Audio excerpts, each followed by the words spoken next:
Hello everybody. So it turns out that Panopto acts pretty differently on a Mac. So this video is for you, Mac users. But even if you're on a Windows machine, there's a few insights that might help, so feel free to stick around. Here are the goals for today. On a Mac, we're going to get you logged in to our Sus Corp accounts through the Panopto app. So log in. We're going to choose a folder to upload to. And then we're also going to briefly talk about switching inputs. So Windows people, this is what you might find helpful.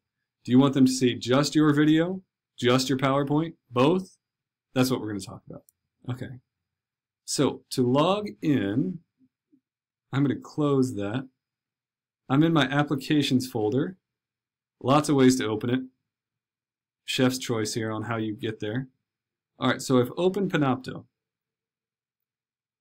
If you notice over here, there's a prompt to sign in.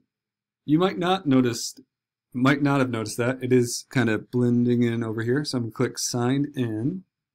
And I don't want to sign in with Panopto. I want to sign in with Sus Corp. All right, so I'll leave this here for just a second. I click Sign In, and then Sus Corp. I'm going to follow the directions here at the bottom. Sus Corp / my username, just like it told me to do here. Log in with my password. Okay, awesome. I am signed in. You can see right here I'm signed into the sullivan.hosted.panopto.com. I'm ready to make a recording. So I'm going to click Create New Recording. Folders. Okay, so let's talk about folders. Here's my folder option. Now, just like the auditorium, when I click there, I can type in what I'm searching for. So if I want the elective folder, I can just type in #elective. Here it is. So when I'm finished, that's where my video is going to be uploaded. I can name the session. Let's call this Test Session 101. All right.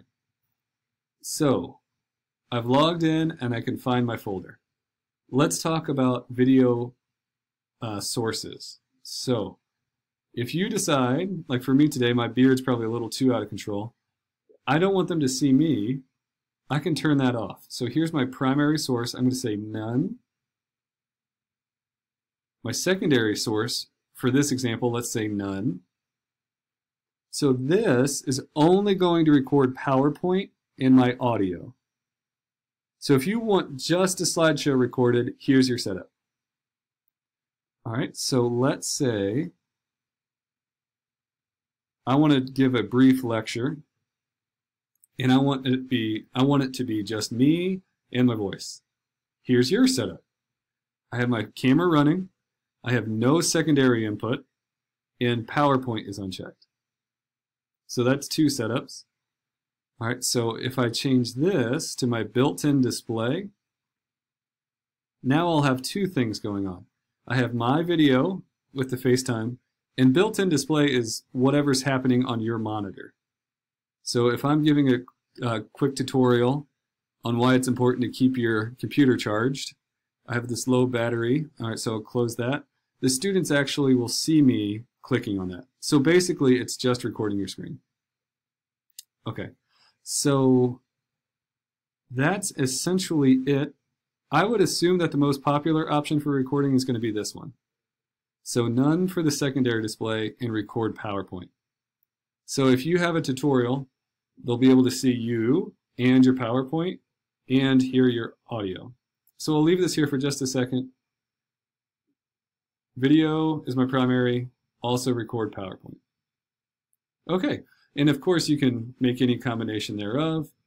Thank you very much for watching. I hope you have a wonderful day.